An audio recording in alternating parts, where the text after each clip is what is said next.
Hello and good evening everyone. A little change of plan. Someone is a bit too tired, so I'll be streaming on my own. And since we've gotten back a little bit into Final Fantasy, I'm like, you know what? Just continue some Final Fantasy. We're on the moon. Hell yeah. Alright. This guy. Let's hope the subtitles are there and that actually he doesn't need to talk too much to Watcher because, you know, it's kind of annoying with his loud voice. Hello, Wolfie. Good evening. Alright, let's have a look. How are you doing?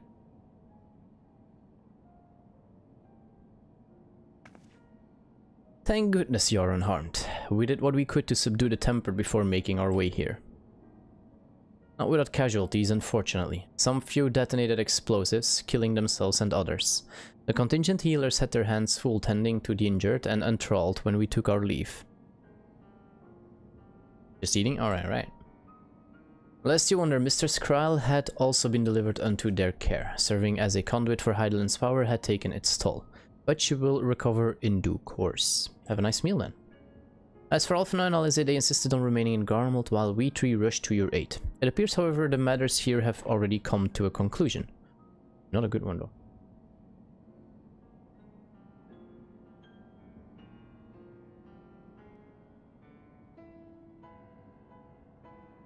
But what manner of conclusion, if I might ask? And is this the ally whom Heidelin bade you to seek?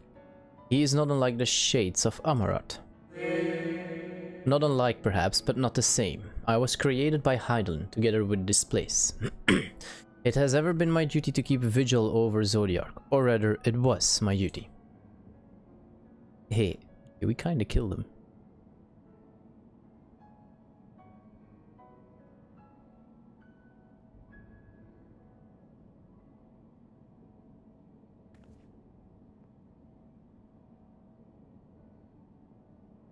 Then Zodiac is no more? And not without consequence, I am afraid, for now the delicate weave of the star preserved by his presence will begin to unravel. If you mean to avert the final days you shall have need of... Oh. Are you alright? Nope. My attempts to forestall Zodiac's release have all but exhausted my strength. If you might allow me to rest a short while, I will share with you all I can. Please do. You need not exert yourself on our account. These crystals contain records of your time here, yes? May we peruse them while we wait? Hey, Crossy. By all means, if you would review them chronologically, might I suggest beginning with those on the upper floor? How are you doing? I shall leave that to you, Zenko, while I see what can be gleaned from the crystals on these lower levels. You saw a rugby player get kicked in the tummy. Alright.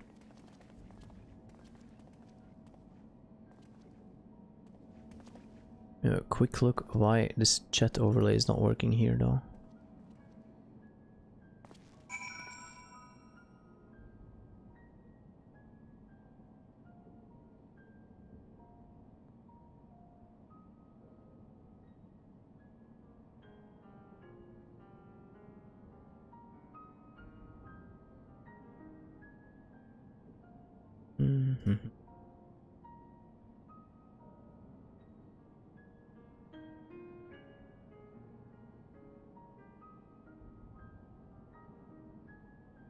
Tall boy, Attends.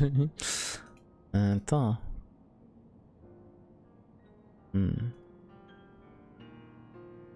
don't really understand why it seems to work perfectly in oh, well, it didn't work perfectly, but it worked in Apex and it's not working here. Right, it is what it is. I had to go to the upper floor, right?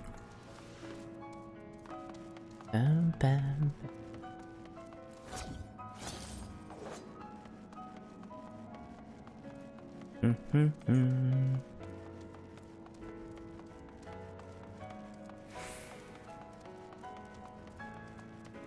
It's a little change of plans. Tama was a bit too tired. That's to be expected though, she barely slept. Some problems at home. As you gaze into the crystal, ancient knowledge of Zodiac flows through your mind. Daily subral. Alright, so no abnormal isn't. These appear to be records of a long, lonely vigil on the moon, dating back to the beginnings of Zodiac imprisonment. Right?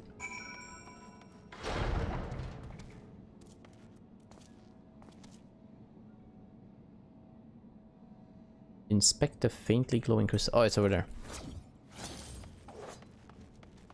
Yeah, so sorry for no chat overlay. For some reason it's bugging. Ian.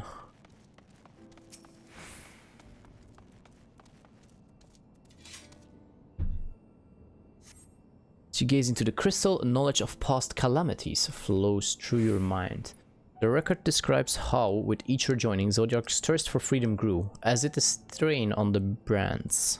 Maintaining Zodiac's imprisonment appears to tax Heidelin greatly. Huh. Keep my way down, I suppose, all the time.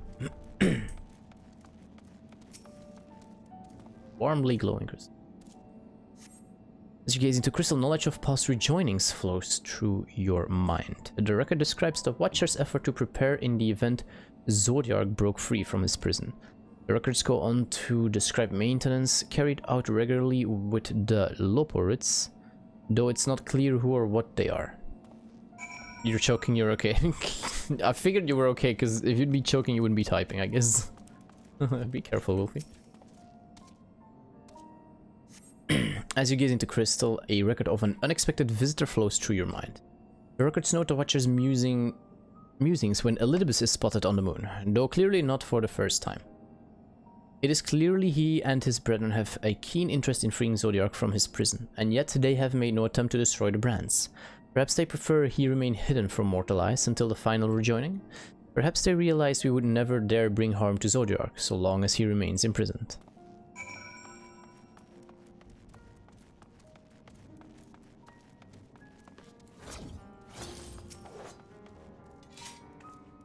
Did you learn anything of import? Couple things, I guess. So it was as suspected. Maintaining the brands requires a great deal of her energy and focus, and this cost has grown higher with every rejoining. That would explain why contact with her has become rather infrequent since the 7th Umbral Calamity. I too made a rather startling discovery. This heavenly body we know to be the moon was in fact created by Heidelin. When the Watcher said he was created together with this place, I thought he only meant his facility. Truly, Heidelin's powers are far beyond anything I could have imagined. You have to be careful with rice.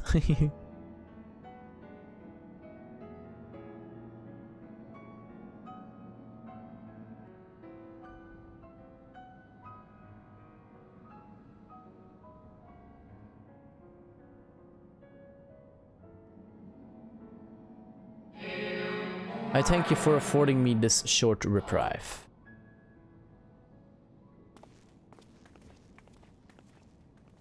Be a bit annoying again if he starts talking and, yeah, narrating when he makes a loud noise as well.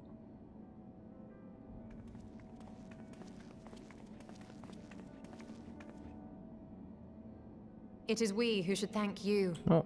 The records stored here are nothing short of extraordinary. There is much we could learn of Zodiac and his imprisonment, but perhaps you could offer us more focused guidance. Pray, tell us of the calamity that came before and comes now again.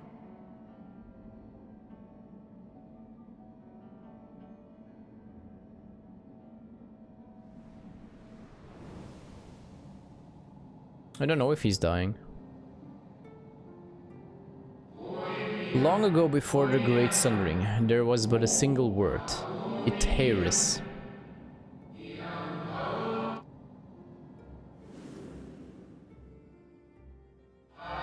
One day from within the earth, a terrible cry issued forth, affecting a profound change in all manner of life. We were not exempt. Our creation magics ran rampant, giving shape and form to thoughts of hopelessness and despair.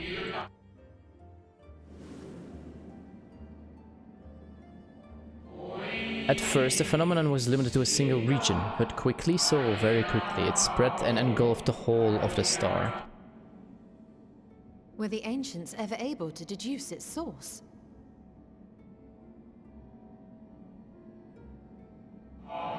They were not.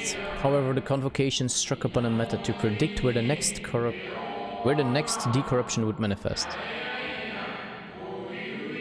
Where next the corruption would manifest. Alright. I can't read, apparently.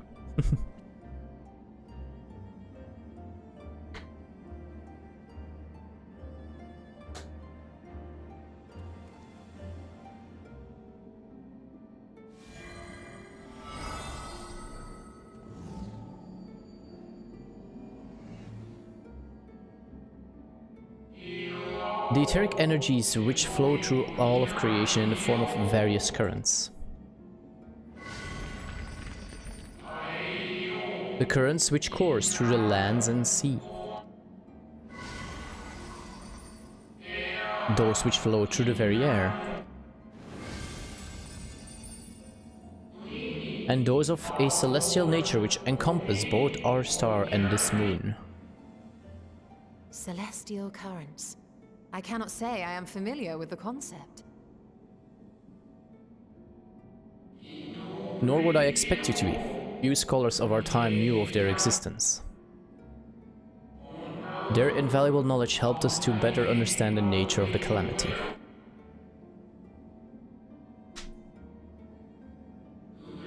Like the terrestrial ones of earth and air, the celestial currents form a vast network. But the ethereal distribution is not consistent. The Convocation soon realized that the inciting incidents occurred in regions where the flow was weakest. Correlation without clear cause, ultimately.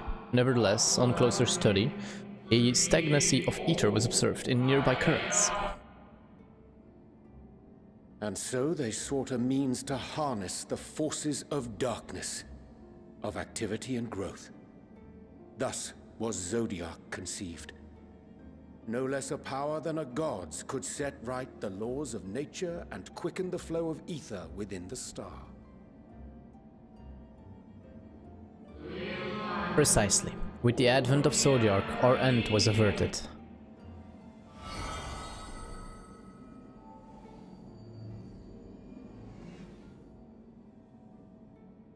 Emmett Selk claimed that those who summoned Hydaelyn did so because they saw Zodiac's power as a threat. Is that true?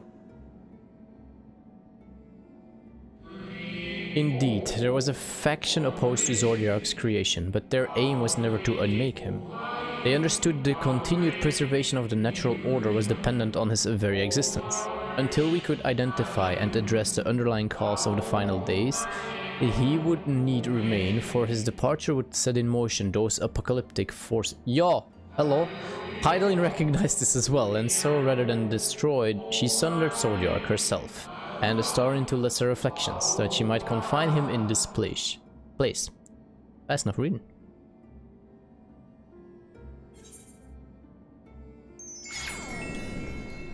Thank you for subscribing, Krusty.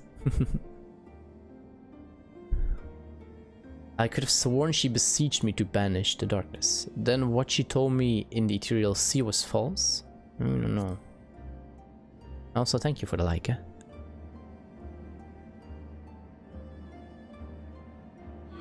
Perhaps she did, but as with all beings, intent is not always in accord with spoken word. Hydaelyn and Zodiac are both constructs of man, approximations of perfection limited by our own imperfections. Zodiac was, without question, the more powerful of the two, having been born from the sacrifice of half Etherea's population. Thus was it necessary for Hydaelyn to commit herself wholly to his defeat. Still more effort was needed to confine him. Maintaining the brand taxed her greatly. With what power she dared spare, she cried out to any who might listen, and offered her blessing to those who heeded her call. Though it was likely within her power to do so, I believe she did not wish to speak of Etheris and her history. Like Zodiac, Hydaelyn's purpose is a reflection of her creators. They wished to look to the future, and not linger in a prison of the past. The Ascians set in motion 7 rejoinings before we came to oppose them. How many more worlds would have been lost had we not placed our faith in her? How many more souls living in the present would have been snuffed out for the sake of those long dead? I think likes help to put the streams forward. in recommendations or Well. something, I'm not sure. In light of recent events, But normally they I should see help. no reason to doubt your words. So thank you again. And even if Hydaelyn is not a god in truth, if Minfilia believed that we should trust in her plans, then I choose to do just that. No, Minfilia. In a while. Which brings me to a rather important question. Let's suppose we try but fail to stop this second coming of the final days. Should the source fall, At least the alert what will still become of works. the other worlds? Just chat doesn't work.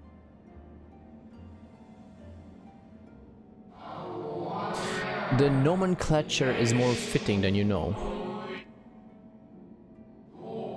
Bring ruin to the source and its reflections will share in its fate.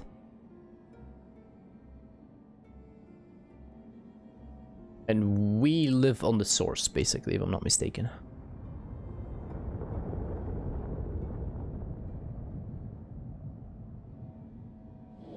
Ah, it is ready. This way, if you would be so kind. What's gonna happen? What's going to happen?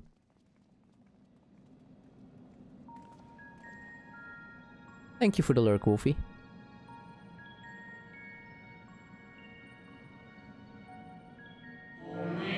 A beautiful sight, is it not? I wasn't there before. Yes, but what is it?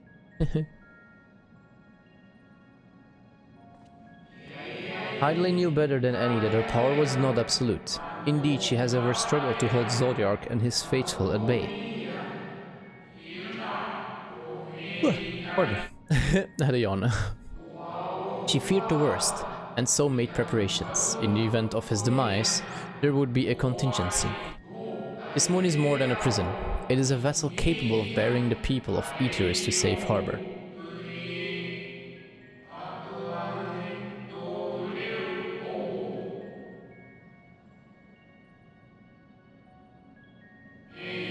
You need not go far to find its pilots. In fact, I should be happy to take you to them and fulfill my final duty as Watcher in the Dark.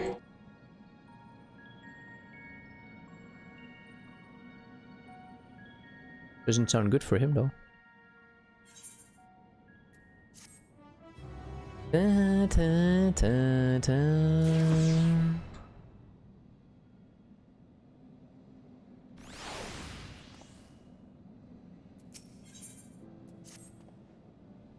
The time is come for you to be on your way. The crater at the heart of Mare Lamentorum, where Zodiark was imprisoned, is not so easily traversed, however. Let us call upon Argus, the familiar whom you met earlier. He should have no trouble bearing you across. The doggo. As Hydaelyn created me as a gaoler, so too did she create Argus as the guard. It is his nature to appear when needed, and yet he is nowhere to be found. Strange. Mayhap the imbalancing of ether has affected him. Let us make for the crushing brand and attempt to call upon him there. You need but recall the path you walked with Argus before and you will find your way. Doggo? If he labors in the service of Hydaelyn's plan, I see no reason not to do as he suggests. Shall we make for this crushing brand then? Aye.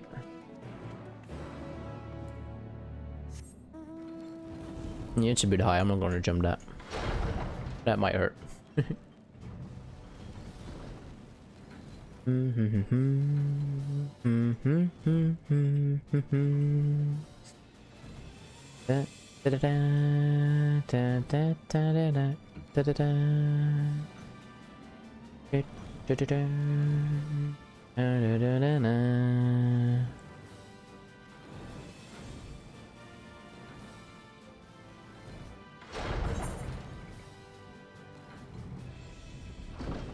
Maybe the other way.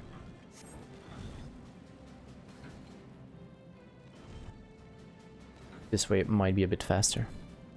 Hello, Metosphere. Good evening, good evening. How are you doing?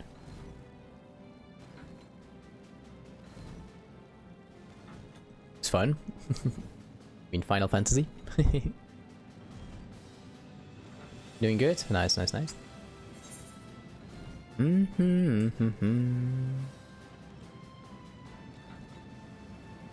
Na, na, na, na, na, na. Oh, the way I'm moving? Yeah, this mount is pretty silly. I'm doing fine as well. I remember... Oh yeah, it's here.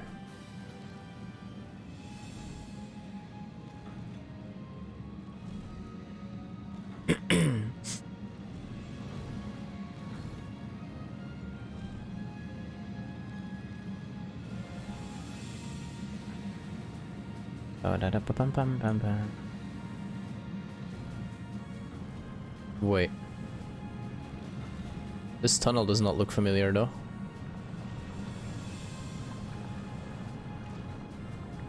I don't remember this tunnel, but we seem to be able to get out here instantly, so...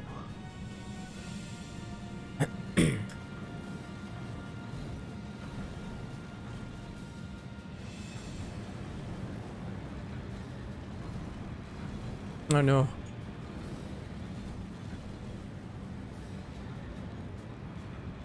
Need to get to the other side still though.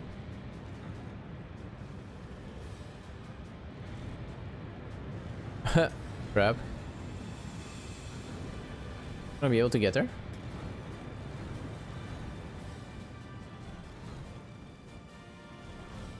Oh man. Yeah, right here. Okay. I was afraid we wouldn't make it.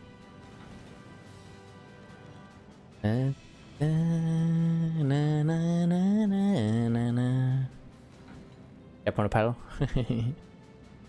Let me get the car then. Need to step on a pedal.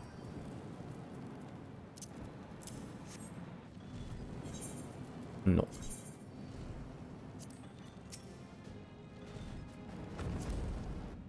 The place we seek is just ahead at the Chlorophoss Grot. Okay. You see, Argus cannot manifest without sufficient concentrations of ambient ether. You would be hard pressed to find a greater confluence than inside this cavern. Follow me.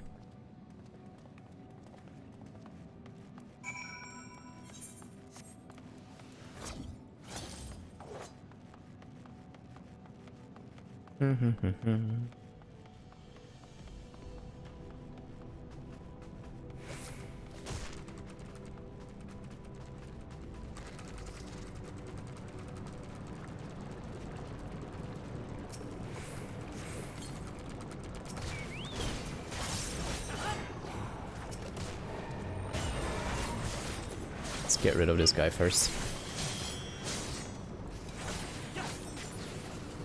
Go.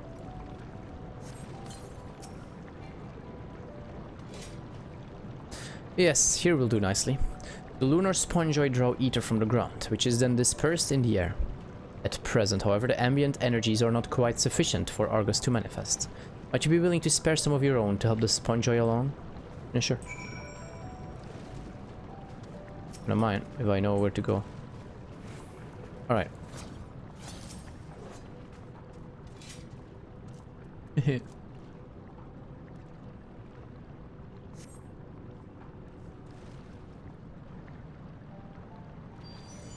Doggo! There is. Many abilities? Yes. You learn them eventually. Argus manifests in the flesh. He seems glad to see you again. Then you just remember them. A most fascinating creation of Hylians, would you not agree? Should the need arise, he's even able to create reflections of himself on a whim. Though I assure you it was no reflection which accompanied you earlier to the brand. No, Argus was quite eager to be at your side then, as he is now, it seems. I cannot recall when last he showed such an affinity for anyone. Indeed, I thought him more likely to shy away from you and your companions. Perhaps it was more than a sense of duty that compelled him to aid you before. Doggo. As for your companions... the reflections. Unexpected, but greatly appreciated. I believe we are all ready. Then let us return outside, that you may cross the chasm. Doggo!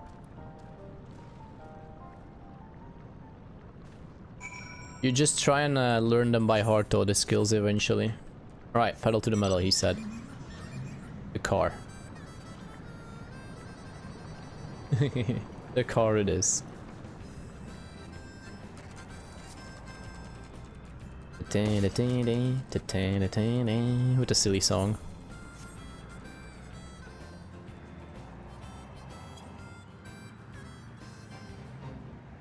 Yeah,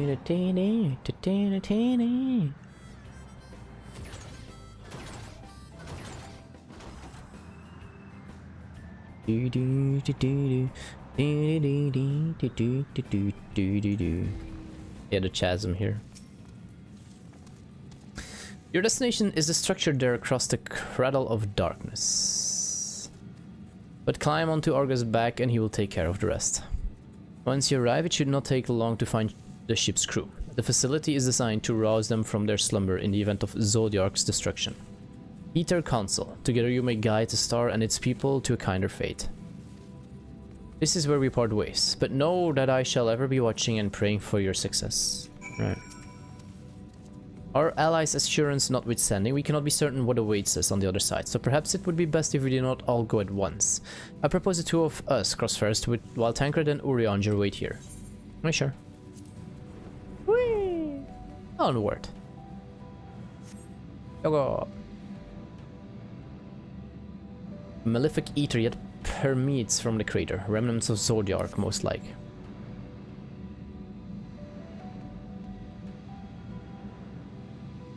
Gogo should be taking us there.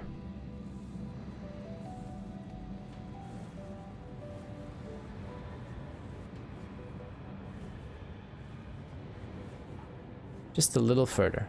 Alright, it's gonna take us down, I suppose, at the gate over there.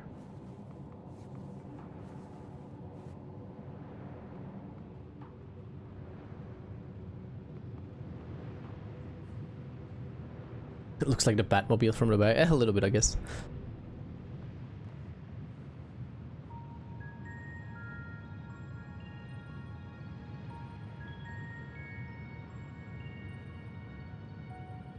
This structure is enormous, though that is hardly surprising given the size of the average Amoritin. Yeah, true. Apologies for the wait. Right, then let us head inside and... oh.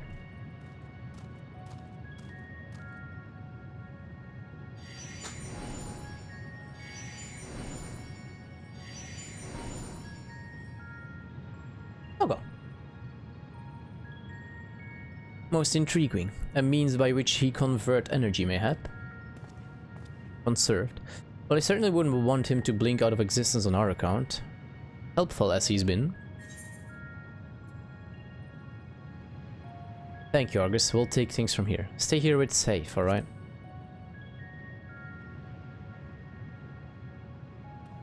If Argus is to remain without, let us not keep him waiting over long.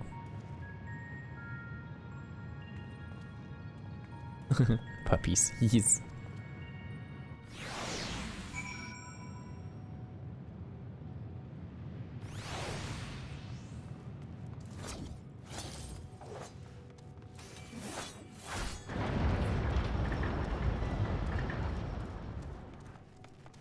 Phew. Right? Yeah, bet. Place is huge. All right.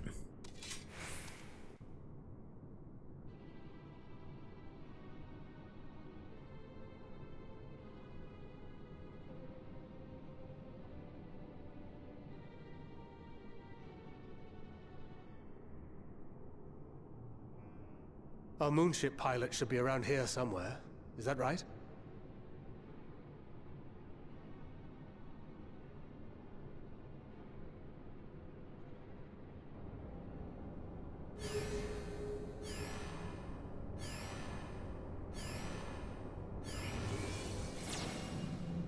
Bunny?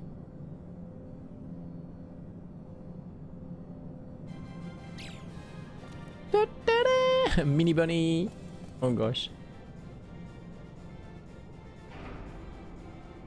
Oh boy, oh boy, oh boy.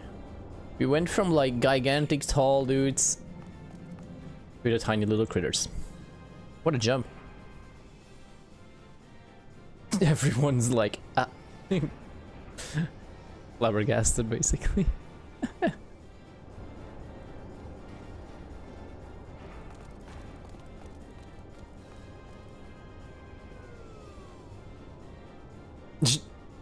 Boop.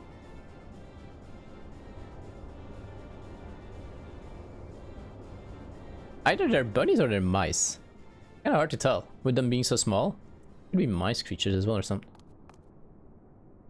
Look lively, everyone! I know, this 1243rd inspection is a mite ahead of schedule, but it is of the utmost importance, for Zodiac, alas, is no more. As of now, our mighty moon has a new purpose, to bear the people of Aetheris to safety! Our time has come, my friend! Yeah, I think it's mini bunnies with that fluffy tail. I think they're mini bunnies or something. We must be swifter than swift. There is much to do before our guests arrive. We're already here. I expect your workstations to be immaculate. And don't forget to relay our signal to Aetheris. Questions? Yes? No? Maybe so? No? Then hop to it! Freaking... How cute can I be? Everyone's still with their mouth open like, what's happening? 'Tis a rather curious crew she hath chosen.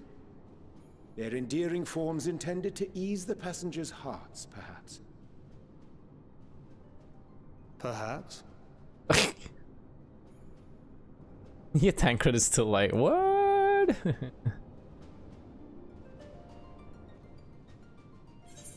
Tancred can't still mute.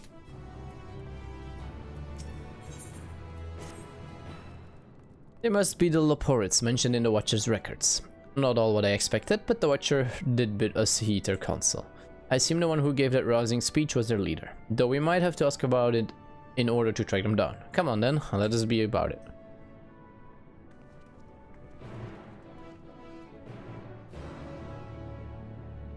El Cor.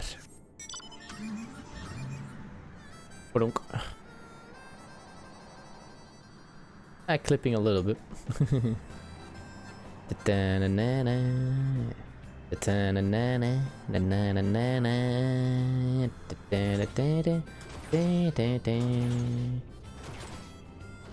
Oh wait, it's actually an Eterite crystal somewhere here.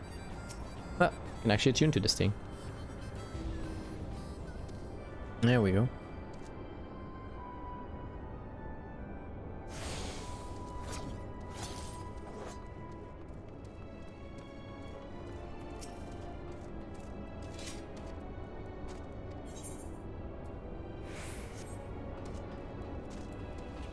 Chipper Loperet. Hello. Hum. The leader of the crew? Not me, I'm afraid. Singing's Way is the name. I'm in charge of the construction and maintenance of the atmospheric circulation system. Only the crispest, cleanest air for the people of Aetheris. And that's a promise. Right? It's gonna be a search in it. Be. Dunk dunk dunk dunk. This car is so clumsy, yo. Not gonna lie.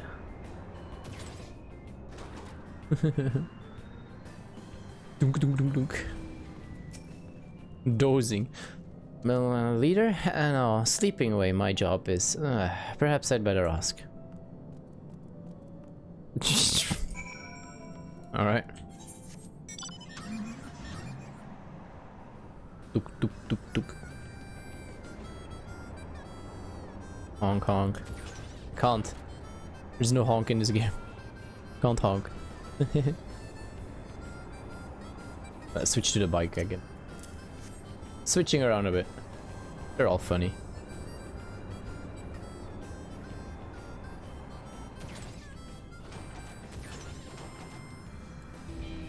Snappy Loperet. Oh, is that the one?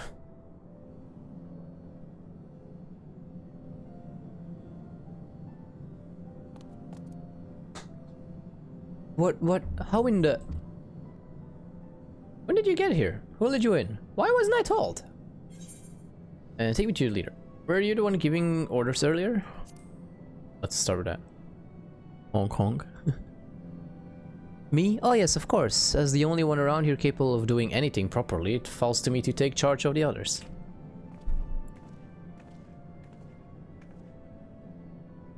Well, looks like you beat us here.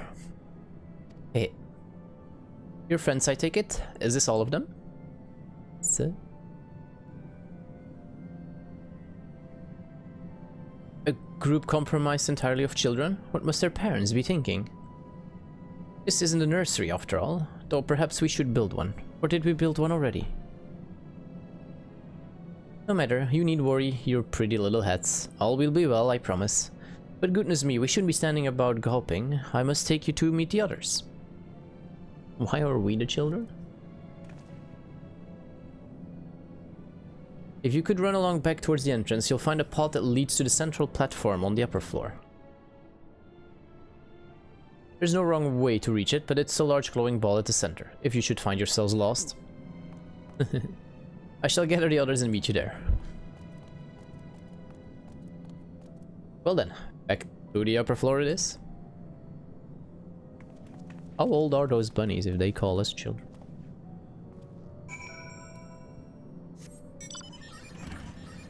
Ike!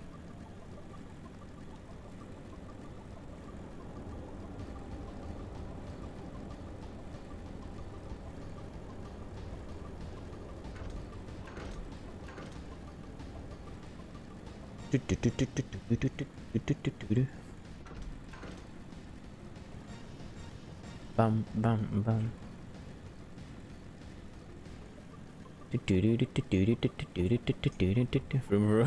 Yes. Still kind of waiting for like a legit fox mount, but they don't actually have a fox.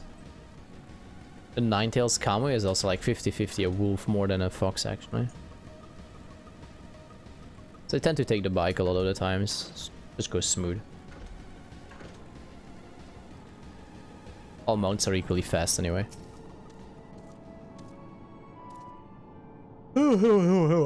This will probably not be a long stream. I'm a bit sleepy already. Right, of course. Introductions are in order. Ahem. My name is Livingway, and we are the Lotharites, created for the express purpose of commanding this ship and bearing the people of Atheris to a brave new world. More specifically, I am the one whom she charged with the execution of her most vital plans. You might say I'm her right paw. Oh boy. Livingway's the name, map reader and navigator of the heavens.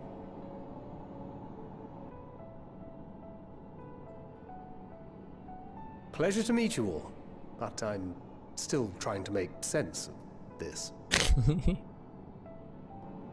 Confusion and bewilderment are completely understandable. Fear not, I shall walk you through it. The people of Atheris, through no fault of your own, I'm sure, set in motion a series of events that, unfortunately, culminated in Zodiac's obliteration. Acutely aware of the imminent crisis, your parents sent you little ones on ahead while they began the necessary preparations.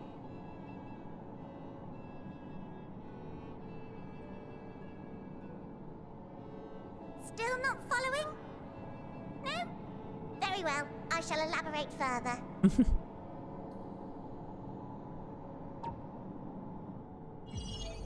Whoa. Fancy.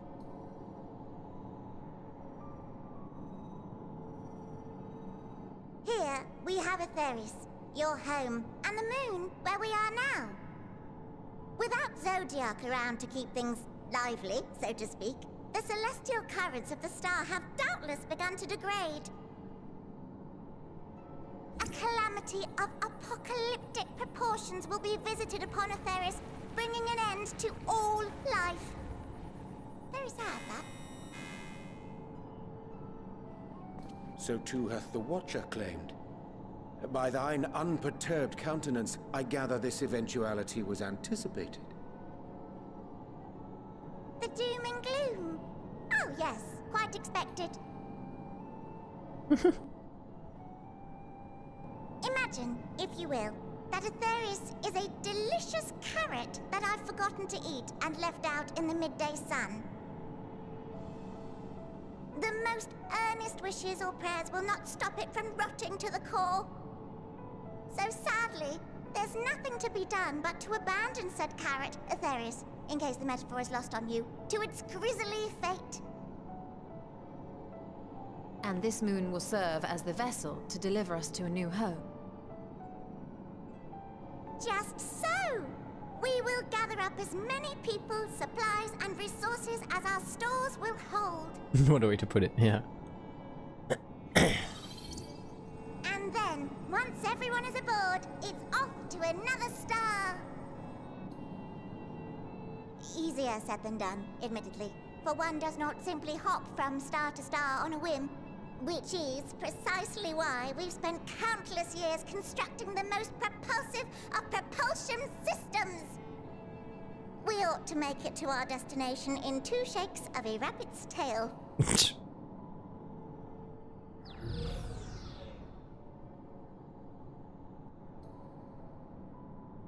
Impressive technology. I dare say it is beyond anything we have ever seen. No need to shower us with praise. All we've done is faithfully carry out the instructions left to us by Heidelin. Back in the old days, when she was still just Venar, she was dedicated to the study of the world and its inner workings. And the Watcher, the real one, not the simulacrum you met, was one of her fellow researchers. We and this wondrous vessel masquerading as a moon are products of their knowledge and know-how. What? There's certainly more to you all than meets the eye. Might I ask where exactly you intend to take us? We identified a few promising candidates for resettlement some time ago, but we cannot guarantee that they are fit for habitation. Moreover, the ship can only travel in short bursts. We intend to go down our list, hopping from star to star, until we find one suitable for resettlement.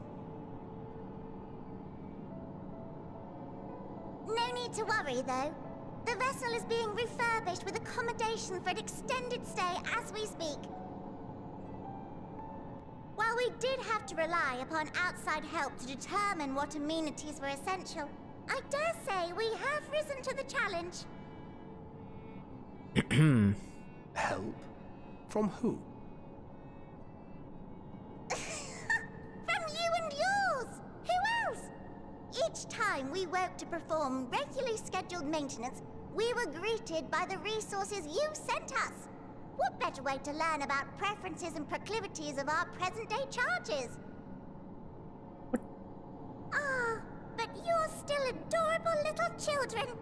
Perhaps your elders were responsible for the deliveries. I'm not sure what led you to conclude otherwise, but I can assure you that we are all grown men and women. And I very much doubt my elders know this place exists, much less how to send you so much as a starlight missive. What? Then who in blazes let you on my moon? Heidelin herself.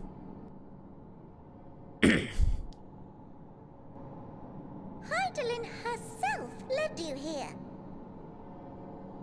You don't say! Well, that's really not children. Then why are you so small and stunted? Like little baby carrot people. Well, Amarotines were a great deal taller. In the present day, persons of such prodigious size are exceedingly rare. So, you're saying everyone's not like the Watcher? Yeah, look who's talking. The tiny ones. Oh, confound it all! Someone could have at least scribbled a note about your profound miniaturization. That tome in thy possession. Oh, this? One of the first books sent to us. a compendium of the people of Atheris, with a few blank pages at the back for minor corrections and updates as needed. The sum total of our knowledge of your kind is contained in these pages. I thought it was abridged and made small for our benefit, but this isn't a regular-sized book, is it?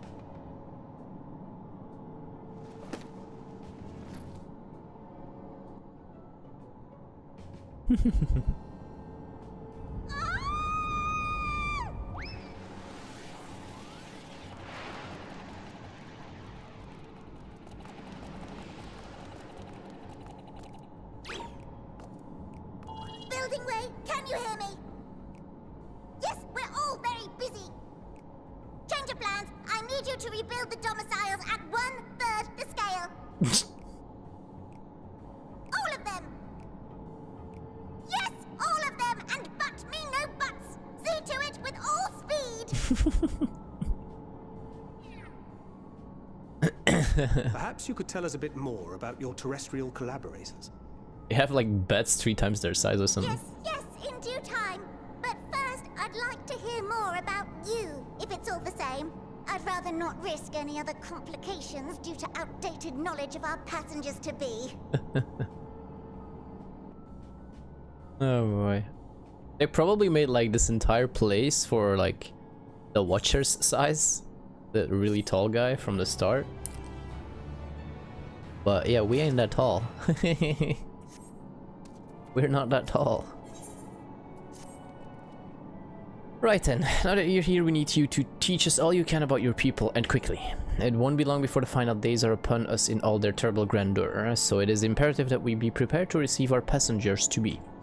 If there is anything at all that may displease them, it must be addressed post-haste. And address it we shall. Here at Bestwaysboro, we have assembled everything required to offer our guests the best way forward. We have produced myriad amenities we understand to be essential for day-to-day living, and I wish to hear your opinions on them. I'm sure you've all worked up an appetite, so why don't we start with foodstuffs? Meet me at the Curatorium and we'll see about filling your bellies. I have the feeling it's gonna be a little bit of a boring quest line. She does not want for enthusiasm. The notion of eat here is rotting to its core being a matter of course is rather concerning though. Nevertheless, let us take this opportunity to learn more of the Loporites and this vessel.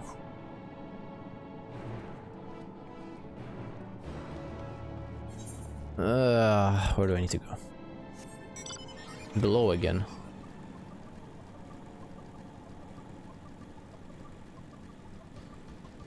I'm not gonna lie, this place is kind of a bit big. Base-ish. Alright. That door gonna open or not? Nope. Yeah, I bet. Right. If I jump down here, I'm dead. There ain't even a door. Frick it. I'm teleporting to the middle. That's the middle below. I'm teleporting to there.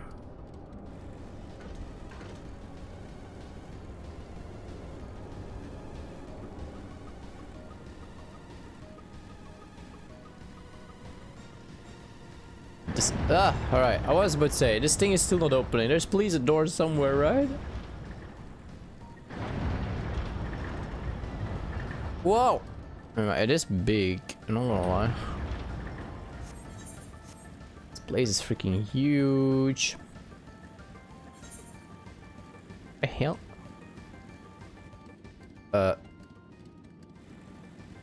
Right, that makes no sense. If this is supposed to be a safe base, then why are there enemies? Anyway. Welcome to the Curatorium. Here we create prototypes of the various sundries required by our soon-to-be passengers. Allow me to introduce the head of foodstuff production, Cooking Way. Pleased to meet you all. Our work has involved no small amount of trial and error, but after many cycles of painstaking labor, I dare say we have created the finest cuisine our guests could ask for. I've learned all about the essential nutrients for a healthy and balanced diet from the reference materials we received. Why, I've practically worn the worst words from those invaluable pages. Naturally, we've also considered ease of growth and production. We will not want for ingredients. I must insist you try some. We have fresh stock recently prepared on account of, well, because we just woke up and we're all quite famished.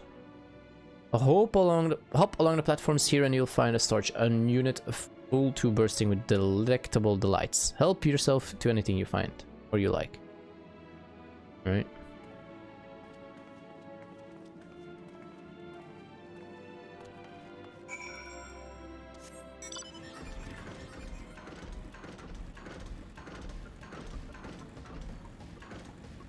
Oh, good guess.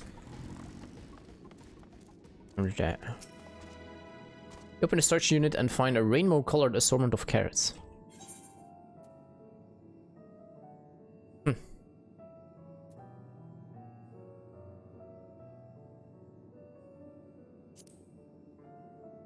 From front to tip, no scratches or blemishes mar this immaculate specimen. Nevertheless, it is not for its excessive length and girth.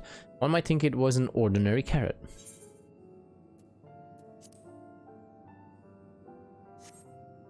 On second thought, you elect to so simply take an obscene large carrot for now. Due to its bizarre qualities, it would be prudent to ask Cooking Way whether it is safe to eat first. Hello.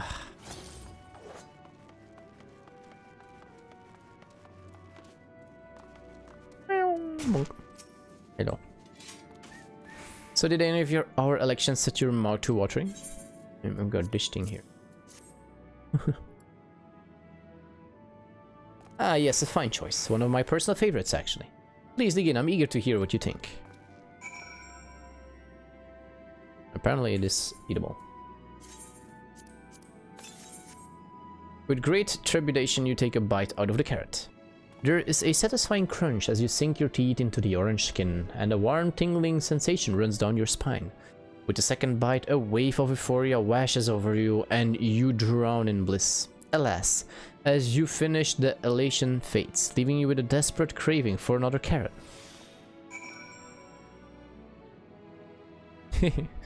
Carrot of happiness buff.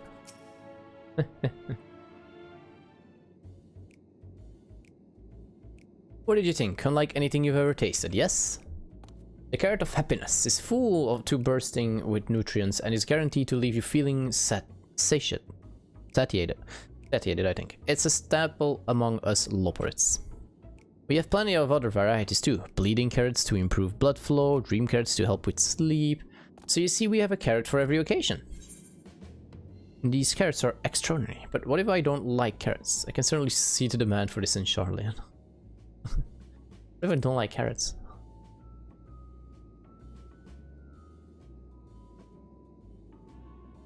You don't like carrots? Oh, you must mean you don't like them served in this fashion. Worry not, we have pureed versions on hand if you haven't the time to chew. I take it you two had a wide assortment of carrots to choose from and not else. What'd you figure? If I may ask, what exactly did these collaborators share with you about cuisine of Eteris? Surely you are aware we have an abundance of dishes and foods you could emulate. Of course we are, but well, it was only quite recently that we established contact. Even holding a conversation was a struggle at first, so imagine our surprise when they sent a mountain of books and documents with no clear instructions.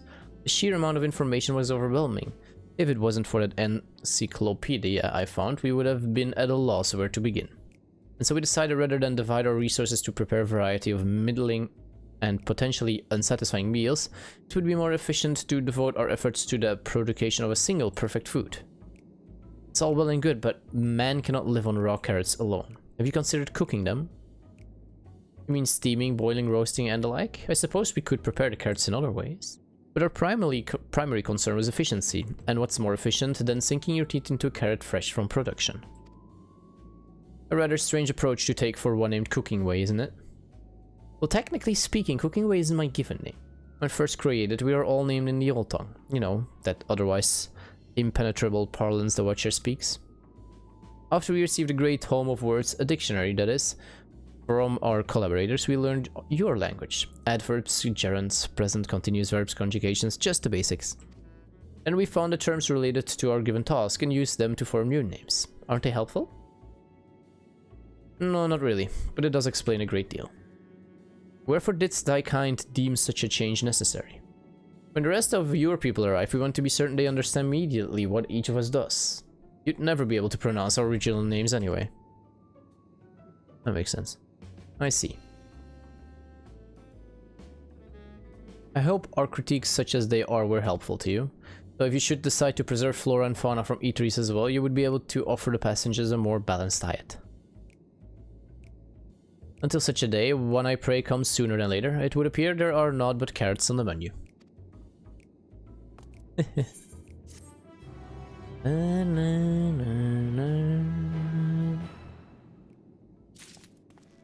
Alright, what's next?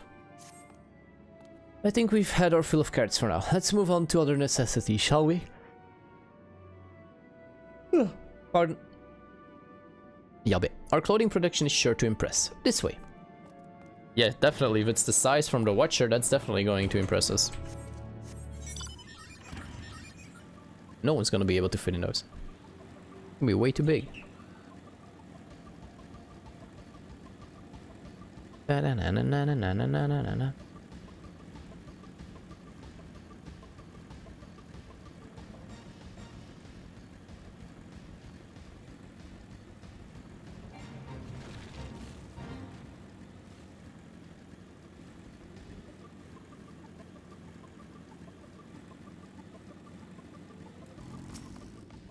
Living way. Here we are, the Imperial Production Station. We've chosen to employ more traditional methods for this task, creating magics. Idolin in her infinite wisdom blessed us with the self-same affinity for magic her people possessed. We have other amazing talents, of course, and I know you're dying to hear about them, but I will regale you with the details another time. I'm yawning all over the place, I'm sorry. That said, we did run into a spot of trouble at first. Our magic alone was not sufficient to see our work done. In the end, we discovered crystallized ether was a wonderful catalyst that could provide us with the extra vis we needed. My, how resourceful. Ah, the sweet sound of recognition. You will also be impressed to hear we've read all about your habit of changing it here to match your chosen profession. For the sake of efficiency, I presume.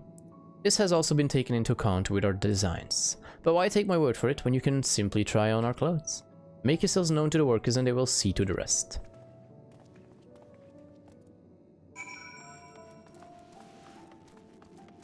Yabe.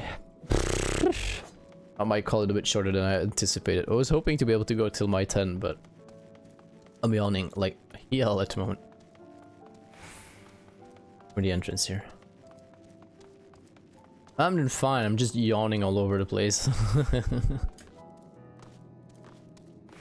We met little bunnies, and they're silly.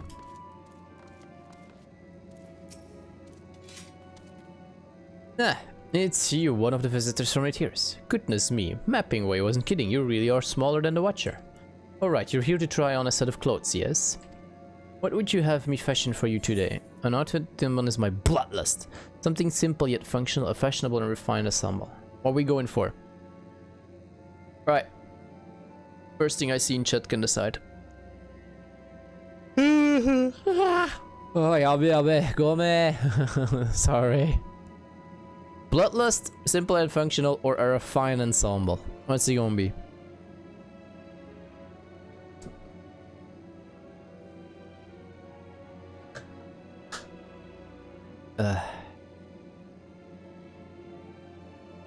Simple and functional. Alright.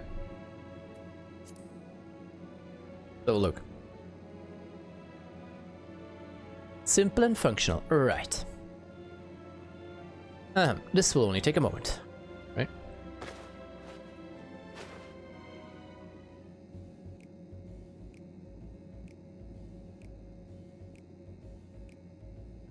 Well, the clothes ain't too bad, I guess. There we are, all fit. Hang on, why am I wearing a dress? A perfect fit if I do say so myself. Nothing too billowy or frilly as you can see, also light and durable, sure to serve you well wherever your travels might take you.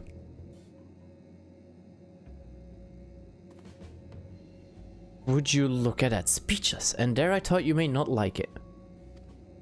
You've mind to try something else? Why not speak with my fellow artisans? I'm sure they'd be happy to oblige. You must continue wearing these garments in order to...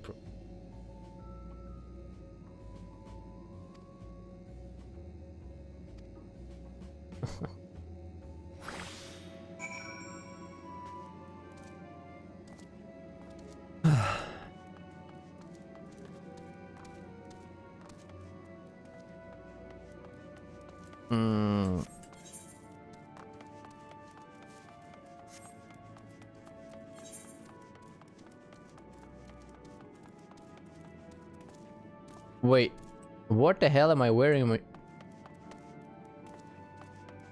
What are these boots? What are they? Oh my gosh.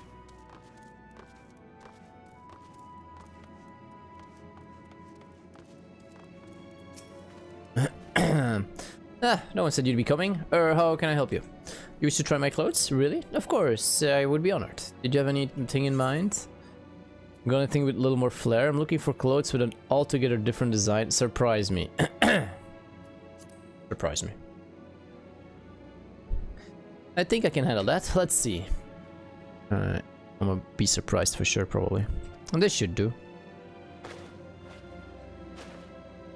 Don't you dare put me butt naked.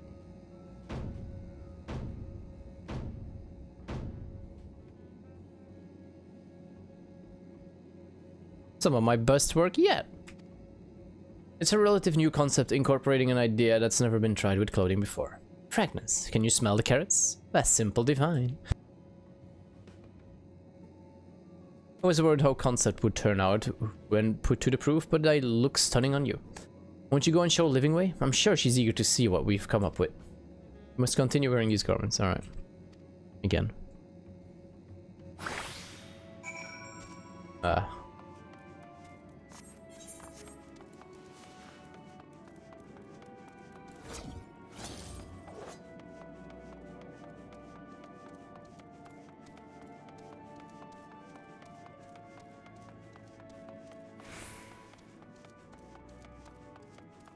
Basically the same, just different colors though.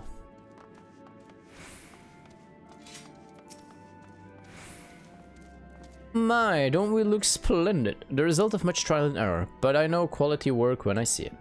Shh, you needn't speak. I can see your adoration for the moon and we leopards in your eyes. No doubt your friends feel the same having sampled our creations. Yeah.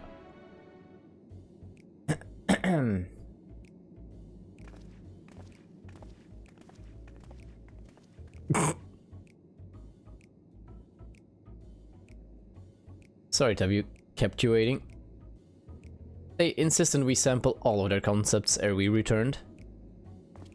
Well, isn't an ensemble most becoming?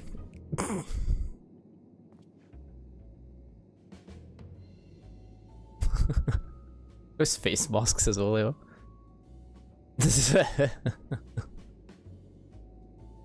I think it's past time we return these clothes.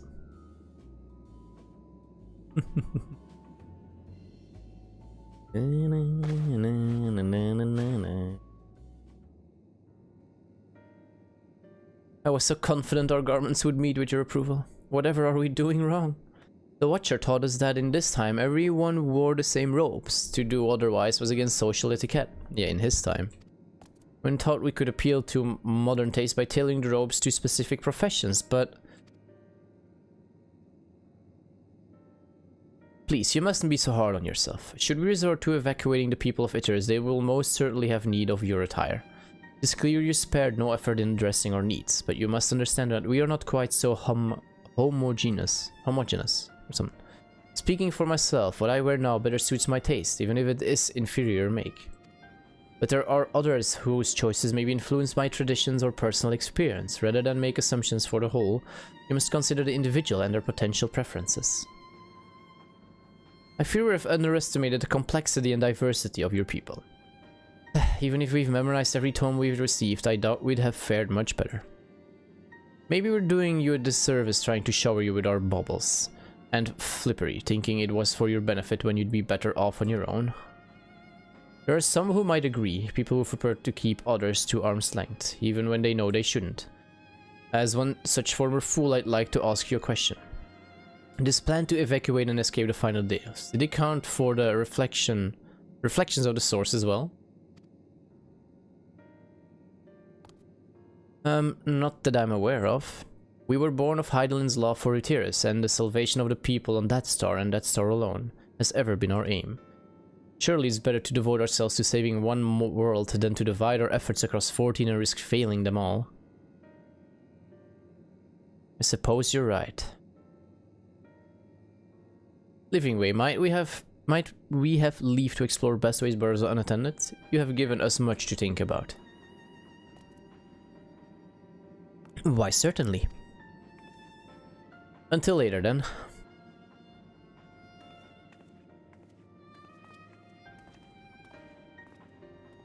If I may, I should like to accompany thee a while longer. Really? I mean, you're more than welcome to. There was actually something I wish to speak with you about. Let's be off then, shall we? Y'all just leaving me here? Apparently.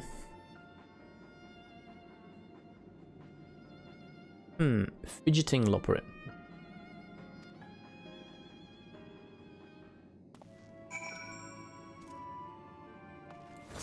Boo. My apologies, I wasn't trying to spy or anything. Everyone's been talking about the visitors come from Utiris, and I wanted to see what all the fuss was about. I was excited at first, but now I'm worried. What if the people of Utiris refuse to come? What if you can't save them? It's clear we made a mess of things. Oh, but wait, you still haven't visited the domiciles. Once you've seen them, you'll understand how wonderful the moon truly is. I'm sure of it. I'll be waiting for you by the teleporter near the entrance. Oh, and the name's Growing Way, by the way. See you soon. Alright.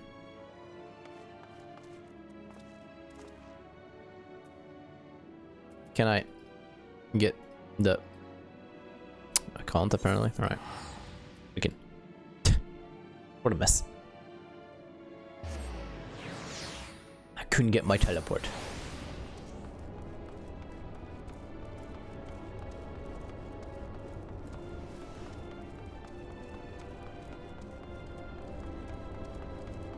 Wait, it's below? Oh no, it's here, Growing Way. My bad.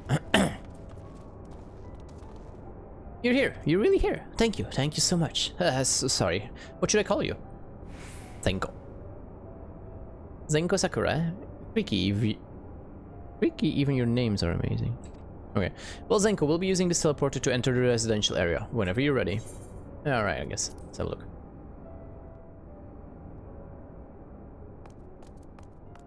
Ready in the teleporter. Uh-huh.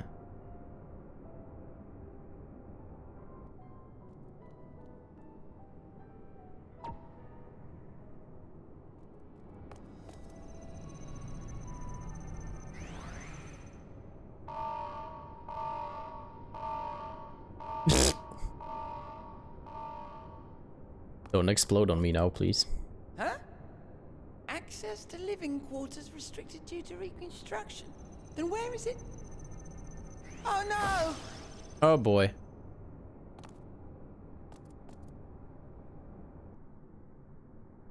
Where the hell did it send me to?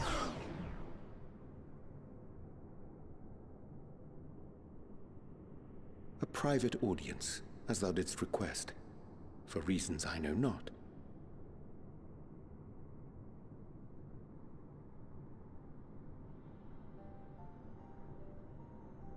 Just a precaution. I'd rather I didn't have to ask the question at all, but I take my responsibilities very, very seriously. Do you and your friends, by any chance, find our accommodation wanting? Be honest, brutally even. 'Twould be ungracious of me to belittle the efforts of thee and thine. Lovely sentiment, really, but the disappointment is writ plain on your comrades' faces. It's all the more frustrating since no one will come out and say what they find wanting.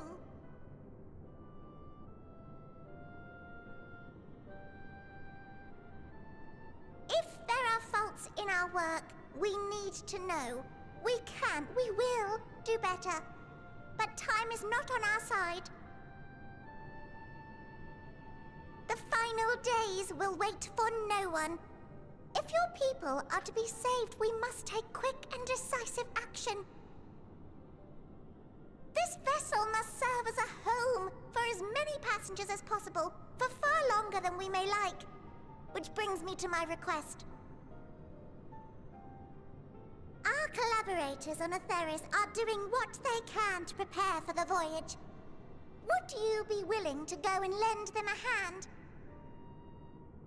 Having seen the moon for yourself, you could speak to its many splendors, learn what else they might require, and assuage whatever concerns they have.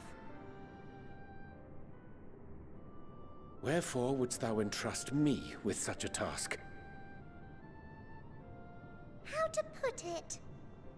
You're the only one who appears not to be wholly unsatisfied with our work. Oh, quite good at pretending that's the case, at least. Calm, collected, tactful to a fault. Very particular with your words, too. You understand that, in the face of great danger, one cannot pursue perfection at the expense of practicality. The difficult choices must often be made for the greater good.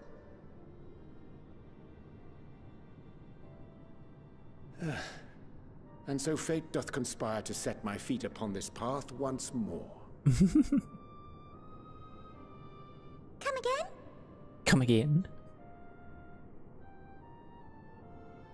Ah, idle musings.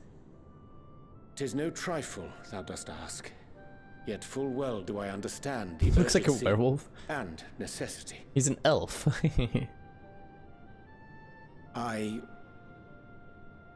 Oh, dear me! Dear me! I was terribly sorry for the mix-up. It's a bit of a malfunction. I hadn't realized the residential quarters were inaccessible, you see. But you're still in one piece. So, all's well that ends well, yes? Won't happen again. I promise.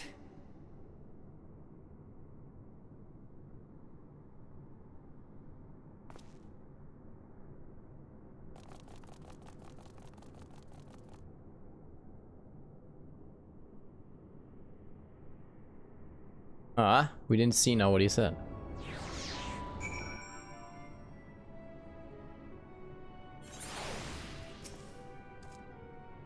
Gosh, that was embarrassing. I promise to be more careful from now on. Since the residential quarters are closed for now, I've rerouted the teleporter to allow travels between floors instead. Hopefully it proves useful in the meantime. Yeah, it's gonna help. A shame you couldn't see though. You really would have liked it. I'm sure it won't, yeah. Kinda. You can now travel between the upper and lower floors with the teleporter. Alright, thank you. It may not seem like it, but we've been planning for this far longer than I'd care to admit. Each time we woke up, we'd have long discussions about how to save as many of you as we can. Felt like everyone had an opinion on this or that, but the one thing we all agreed upon was that the people of Eteris wouldn't take action to save themselves until it was far too late. That's why we're striving to make the moon a vibrant magical place they'd hop at the chance to visit. Rather than waiting for the flames of oblivion to get them off their tails and force them to accept our invitation. The residential quarters may not be up to the necessary standards just yet, but there are plenty of other places worth seeing. Yeah, you okay, Metal? You've already had a look around the Karatorium, but wait until you see what's waiting for you at the east end of the barrel. Follow me.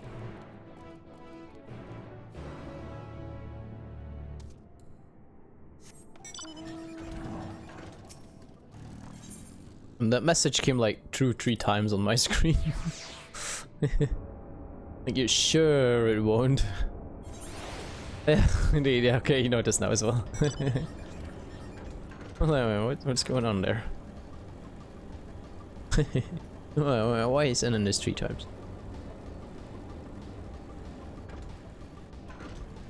Right, I'll go a little longer, but then I'm gonna call it though.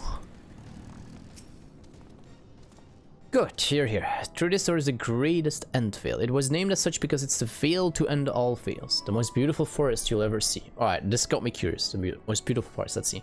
We understand the people of Ithers enjoy taking leisurely walks through natural spaces and the like, so I'm sure you'll enjoy it. How about we start with a nice stroll to the fountain? This way. Yeah, it's no problem. Let's have a look.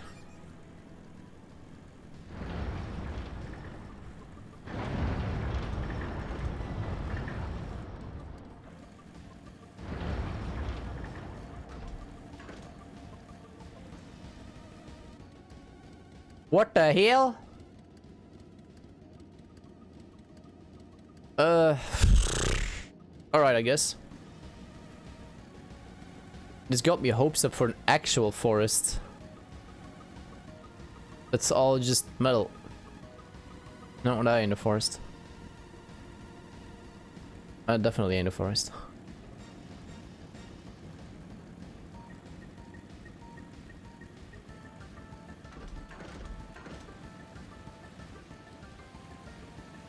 At least the water's real. We got scammed, yeah. Hang on, where the bunny at? Here.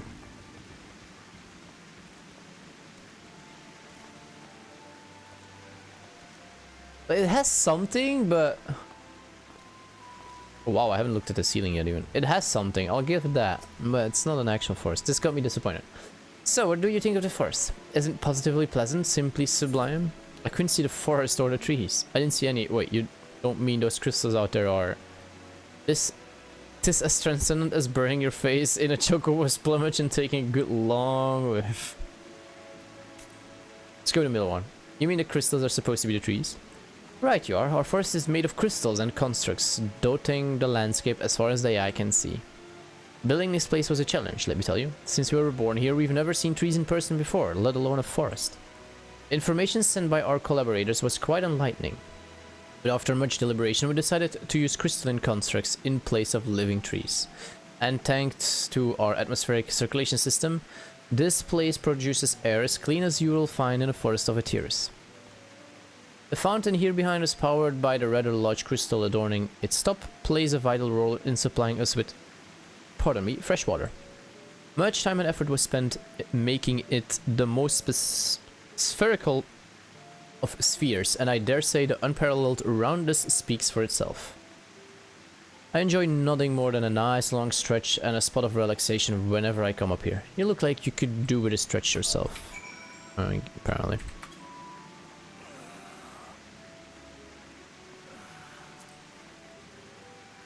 That's the spirit. I feel more relaxed simply watching you. A sight worth the many years spent building this place. If it's not too much to ask, it's always been a dream of mine to take a walk through this forest with someone from Ithers. Could we maybe? Right, I guess. You will? Oh. Be still, my quivering whiskers.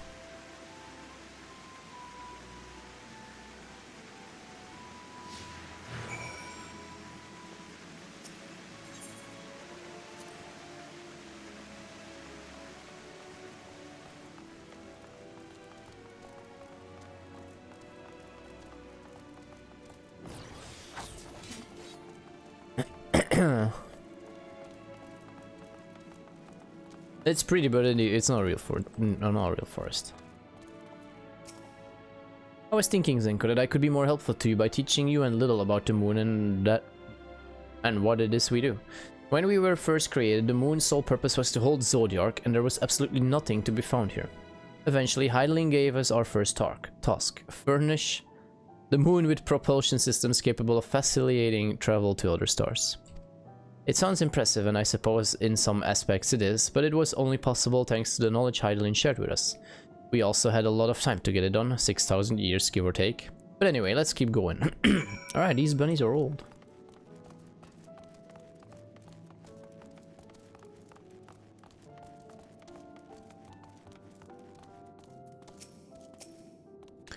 This may come as a surprise, but we didn't begin building the habitable areas until after the propulsion systems were ready. Considering how long it took, I wish we'd started sooner. Who would have thought we'd need 4,000 years to make all this? It certainly wasn't work you dare rush either. We had to create infrastructure and countless supporting systems, some of which wouldn't be operational until hundreds of years later. And then there was that brief period where our productivity came to a screeching halt, when that bizarre red satellite was sent up from Eteris, the Elegance Mischief, I think. We thought maybe some new nefarious actor was colluding with Zodiac. All we could do was stand by and brace ourselves for the worst. I can't tell you... Okay. I can't tell you how relieved we were when Hydaelyn informed us of its destruction. Oh yes, there was much joyous humming that day.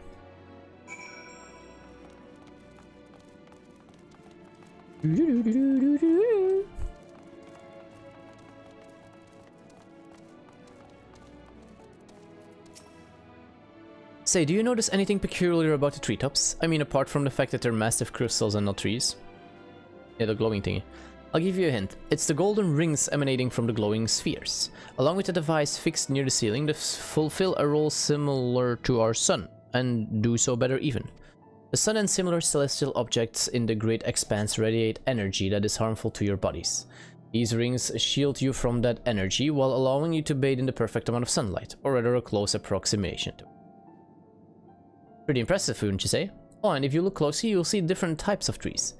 Have ever so slightly different curvature. Yes, indeed, this forest truly is the greatest.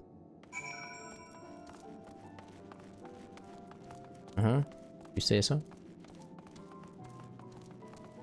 There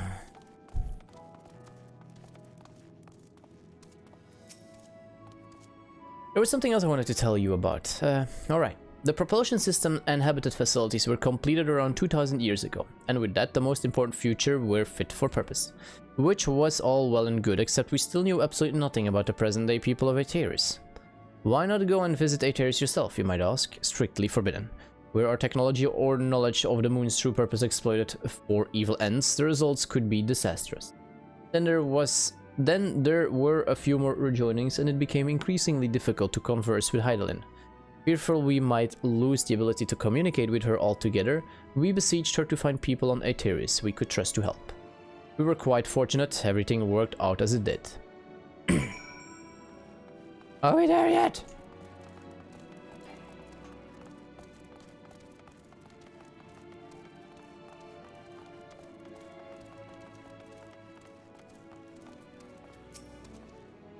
Alright. With the exception of routine inspection and maintenance, we remained asleep and waited. Hopefully Hydaelyn would find someone who would help us. Eventually she did, and through her power was waning, we were able to speak to them directly for a short while. We shared with them everything we could, including our knowledge of the heavens and a means to travel here to the moon. They certainly didn't waste any time with what we taught them. No more a few years after that, our thank you for walk safe, bro. Our collaborators found a means to convey messages and supplies to us from down below. With all the letters, books, and other resources they sent, we learned enough to start making more meaningful changes to the moon. And now you're here, hopefully enjoying yourself as much as I am. I knew you would like Great Standstill. I knew it! Thank you again for coming here. By the way, I know it was just a walk through the forest, but it means a lot to me. There you are. I take it you've already received the Grand Tour? A shame we missed it. Growing Way, I've been looking all over for you.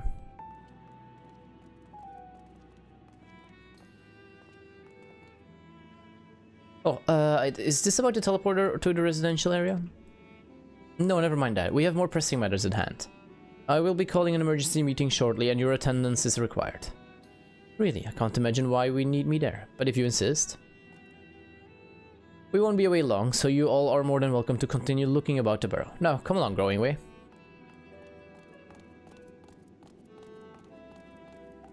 Before we arrived, you seemed to be in the midst of a rousing conversation with your guide. Did you learn anything of import? I don't know. Did I? They've spent 12,000 years preparing for this? With that appointed hour fast approaching, I can certainly understand their restlessness, but still. It remains to be seen if the people can be persuaded to evacuate when there are yet no signs of final days. What more, the technology of this place defies imagination. I doubt here are many who would readily come to terms with living in such surroundings.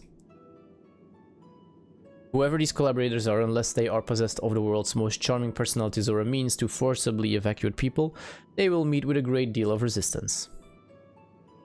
Indeed, even if faced with annihilation, the decision to forsake all one knows cannot be made lightly. Nature out of time indeed. Forgive me, friends, but I beg you leave. There is another matter which yet begs your mine attention.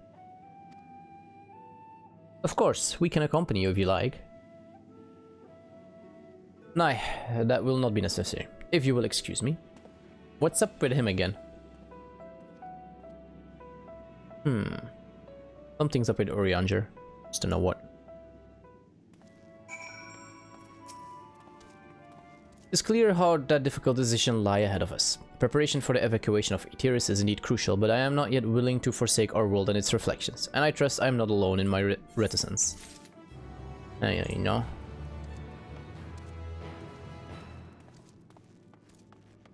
Right, I'm gonna go up there, take a screenshot from the forest, and then I'm gonna call it. And I'm gonna use this screenshot for the next thumbnail.